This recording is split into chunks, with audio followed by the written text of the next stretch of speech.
Hi, Dennis here again. I thought today I'd demonstrate a technique of putting a wood handle on a file using heat. This was a technique that was taught to me quite a few years ago by somebody I don't even remember who taught me, but it's been a technique that I've used a lot, I really like, and I hope that maybe some people will find it useful themselves. You can see that I've put quite a number of handles on different files here. I've used, in some cases, oak, maple, walnut, and fir. I want to go through the rationale for putting that wood handle on there, though. Not only is it convenient to just take a piece of wood and, I think in a matter of 5, at the most 10 minutes, get your handle on the file and be ready to go. That's convenient, all right, but the other nice thing is, as opposed to commercial handles, these handles, as you can see, are not round, and that's on purpose, so that you can develop a connection between your hand and your brain as to where the cutting surface of the file is. That really helps in the process of filing, so that you can start to do that and not wonder where you're going to cut next. Gives you a better feel for that.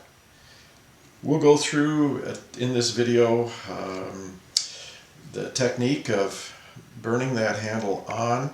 It is going to involve finding a wood blank, putting a hole in the wood blank, a vent hole to let the smoke out when you put that tang in there, and then once that blank of wood is on, then shaping the handle to its final shape.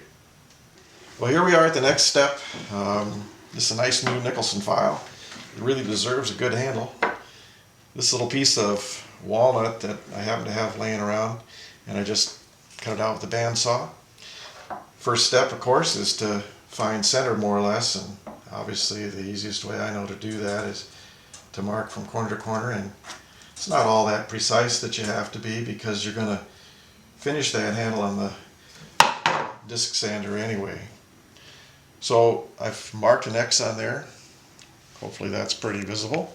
We're going to place her right under the drill here, and we're going to drill down about as far as I think I'm going to go into the handle, and a little bit further actually too, just to allow some space for the end of that tang.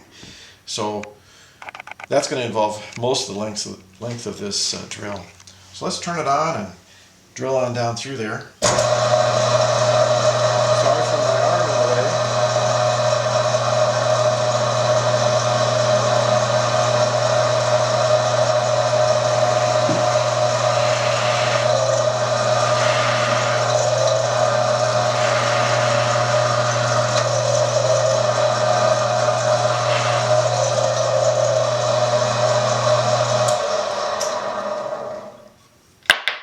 So that hole is pretty good and probably would work to put the whole tang in, but I think in this case I'll go ahead and actually step drill, so that I'll use my next size drill here. And that size is real critical. It's just sort of by guess and by golly. We'll use the next size of drill and drill down, maybe more or less half the distance that we did the first time.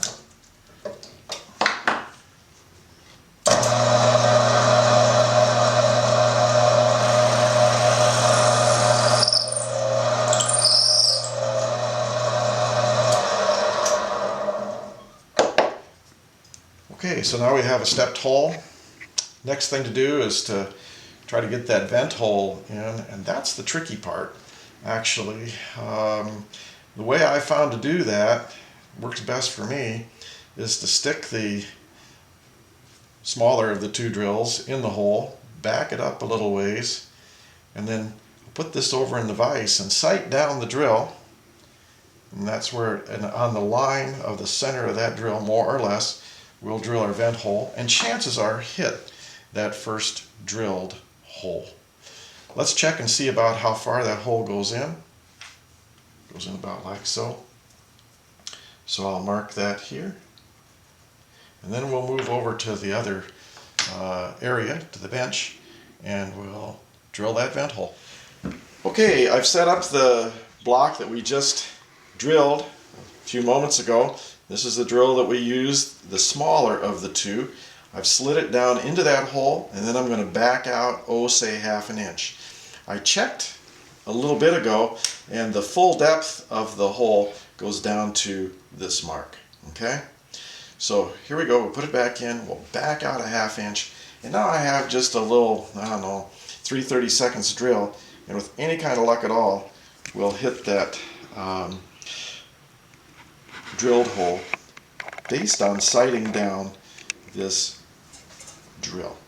Let's try it, see if we have luck.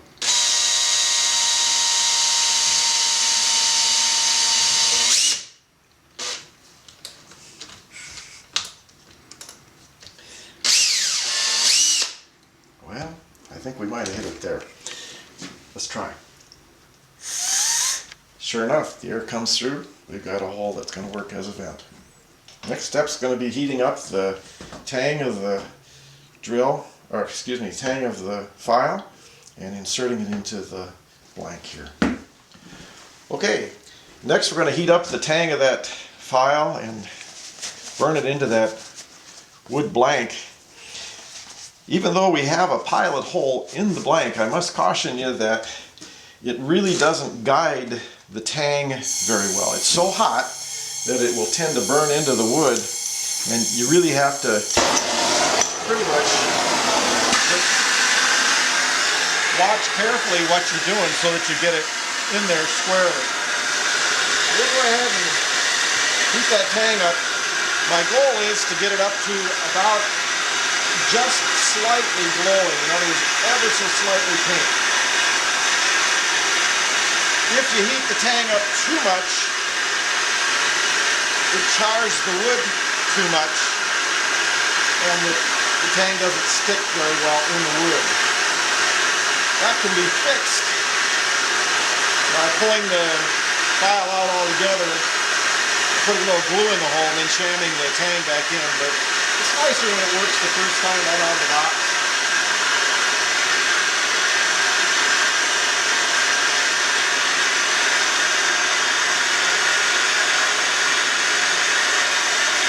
Keep that end down there. It's just starting to glow. I hope you can see that. Bring that heat up here just a little further.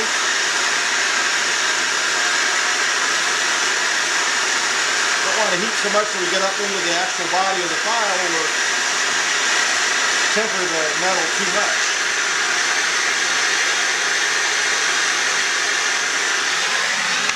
I think that's about right.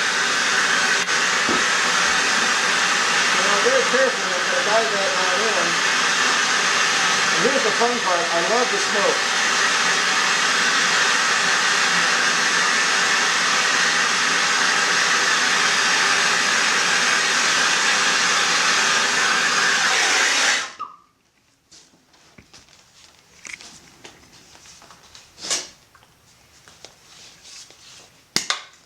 Okay, we've got our handle now stuck onto that tang, and we're ready to go ahead and shape it.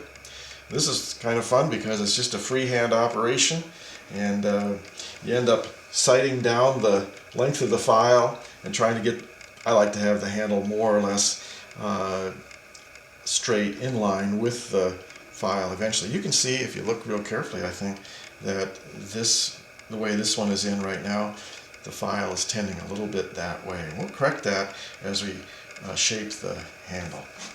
Let's go ahead and turn on the disc sander here and see what we can get done.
basically we have a very usable handle there. Based on personal taste, you might or might not want to shape it further, but that's certainly the principle of putting that handle on there. As I look at it right now as we're talking, I can see it's a little bit thick through here, so I think I'll go back and just hit it just a little bit more and then we'll call it good.